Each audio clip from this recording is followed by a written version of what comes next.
Assalamualaikum dan selamat sejahtera. Teacher Yuhada Yusof daripada SMK Taman Desa dan juga tenaga pengajar serta Ketua Panitia Kebangsaan Ekonomi bagi Akademi YouTuber. Hari ini teacher nak terang tentang jenis-jenis pengangguran dan yang menariknya teacher ada kartun doodly untuk menerangkannya dengan cara yang sangat menarik dan kita akan ada kuis Google Form supaya anda lebih faham. Wah, hebat video kali ini kan? Okey, so jadi anda stay tune dan jangan ke mana-mana.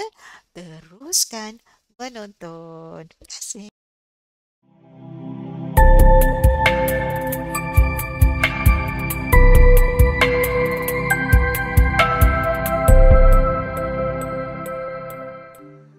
Okey, kita akan buat ekonomi tingkatan 5, 3 jenis pengangguran. Itu standard pembelajaran 1.2.5 menganalisis jenis pengangguran iaitu pengangguran kitaran, pengangguran berstruktur dan pengangguran geseran. Apakah itu pengangguran kitaran? Ianya adalah disebabkan oleh keadaan ekonomi yang lembab ataupun kemelesetan ekonomi. Ini adalah disebabkan oleh permintaan yang rendah, maka firma terpaksa mengecilkan operasinya dan firma terpaksa membuang pekerja. Ini menyebabkan ramai buruh yang kehilangan pekerjaan. Kedua ialah pengangguran berstruktur. Ia adalah disebabkan oleh perubahan struktur ekonomi negara. Contohnya perubahan dari intensif buruh di mana ramai buruh yang digunakan kepada intensif modal di mana buruh digantikan oleh mesin dan jentera. Ini menyebabkan ramai buruh kehilangan pekerjaan.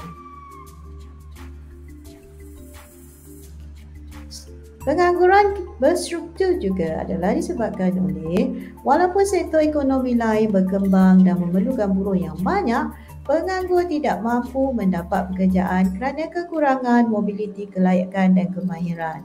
Apabila negara berkembang daripada sektor pertama kepada sektor kedua dan sektor ketiga, petani sebagai contohnya kurang kelayakan untuk masuk ke sektor kedua dan ketiga, jadi mereka menganggur. Pengangguran yang ketiga adalah pengangguran geseran. Ianya adalah pengangguran yang bersifat sementara sahaja. Sebab pertama pengangguran sementara berlaku adalah kerana perpindahan pekerjaan, iaitu seorang pekerja yang telah berhenti kerja kerana ingin mendapatkan kerja yang lebih baik. Sebab kedua adalah kerana baru bergraduasi, belum ada kerja lagi. Jadi pada masa ini sedang menganggur. Sebab ketiga adalah kerana kurangnya maklumat tentang pekerjaan. Jadi mereka tidak mendapat pekerjaan. Pengangguran geseran adalah jenis yang paling kecil iaitu hanya 2 hingga 4% sahaja. Wah, bagaimana? Menarik kan kartun doodly? Okey, sekarang di bawah di bahagian description ada link.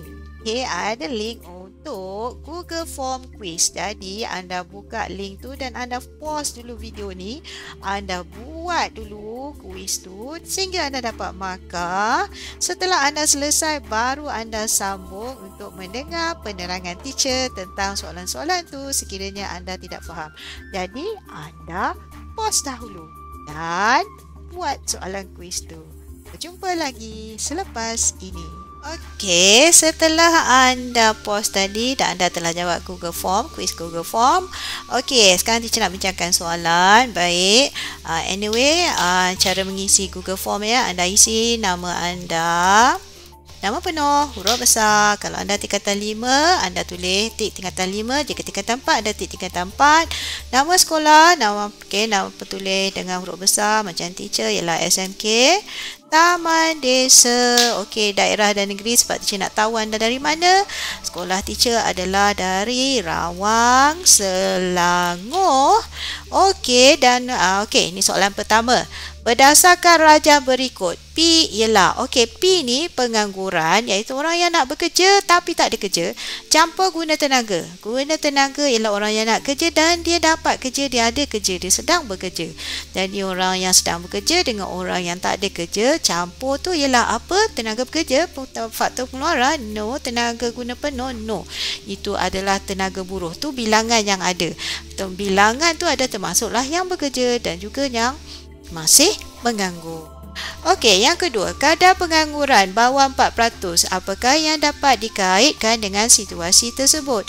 Teacher rasa soalan ni semua anak-anak boleh jawab. Kalau kadar pengangguran di bawah 4%, maknanya kita, negara sudah mencapai guna tenaga penuh. Okey, yang ketiga, antara berikut yang manakah merupakan kesan pengangguran terhadap ekonomi negara? Okey, pengangguran adalah suatu situasi yang tidak menarik, tidak. Jadi jawapan taraf hidup meningkat tentulah salah. Pertumbuhan ekonomi yang baik juga salah. Kemesetan ekonomi akan menyebabkan, kadar pengangguran yang tinggi akan menyebabkan apa? Ketidakcekapan pengeluaran dan menghalang pertumbuhan ekonomi. Teacher, kenapa ketidakcekapan pengeluaran? Okey, ketidakcekapan pengeluaran maksudnya oleh kerana ramai yang tak bekerja, jadi negara, kadar pengeluaran negara bukan pada tahap optimum ataupun maksimum. Ramai lagi pekerja yang tak bekerja. Kalau mereka semua bekerja, maka tahap pengeluaran kita akan optimum. Jadi sekarang ni negara sedang pada tahap ketidakcekapan pengeluaran. So teacher harap anda faham tu ya. So jawapannya ialah 3 dan 4. Okey, kita tengok nombor 4. Apakah yang akan dialami oleh penganggur yang gagal mendapat pekerjaan? Okey, kalau anda penganggur dah lama tak dapat kerja, so satu, kehilangan bakat. Tak, bakat memang semula jadi memang tak hilang. Kehilangan jarian tak relevan. Kehilangan keyakinan, kehilangan pengetahuan. Kenapa kehilangan pengetahuan, teacher? Sebab bila katalah anda biasa bekerja dengan satu bidang, lepas tu anda menganggur, anda dibuang kerja, lepas tu anda sudah lama tak bekerja bidang tu. Kalau kata dah 5 tahun ke 4 tahun nak kerja balik, anda macam macam dah tak tahu dah macam mana nak buat kan, sebab dah lama tinggal, dan itu juga akan menyebabkan anda kehilangan keyakinan. Okey, so jawapannya adalah 3 dan 4.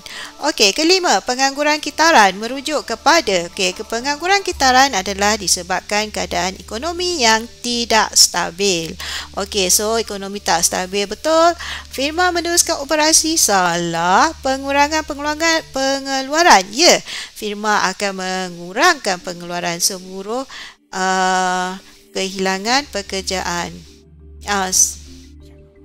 Okey, yang kelima adalah pengangguran kitaran merujuk kepada, kalau pengangguran kitaran adalah disebabkan oleh kemerosotan ekonomi. So kalau kita kata ekonomi stabil, salah sama sekali. Firma meneruskan operasi pun salah sama sekali.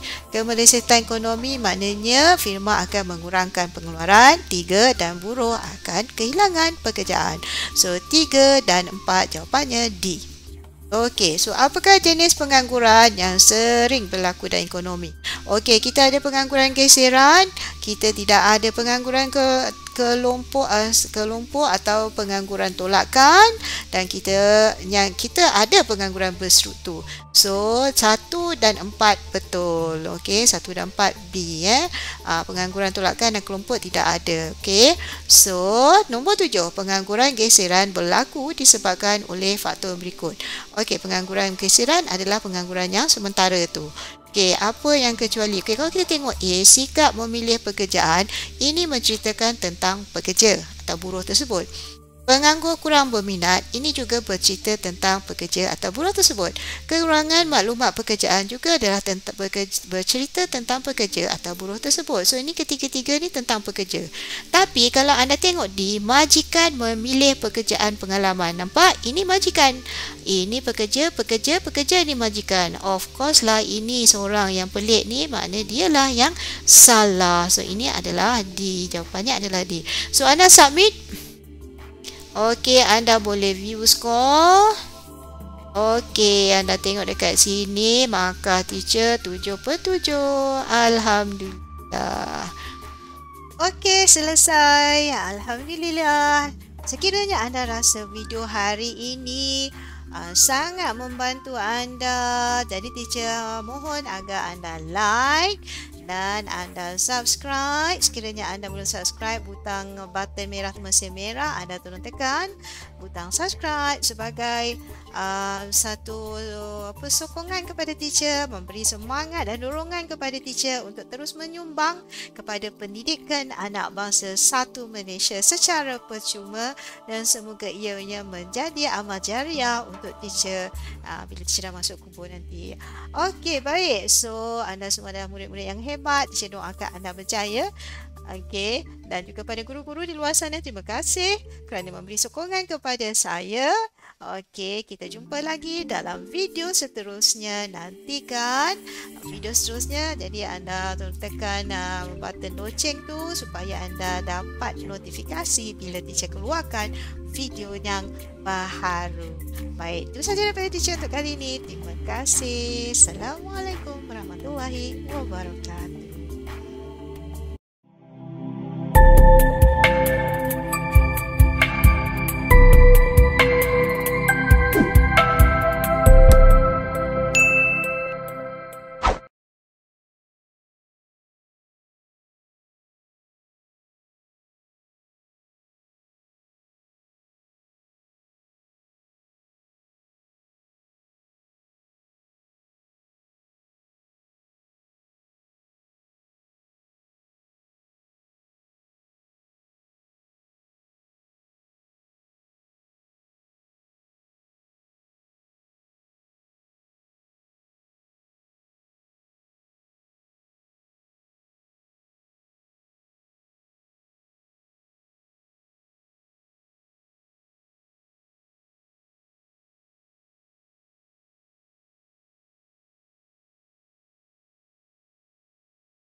Ciao.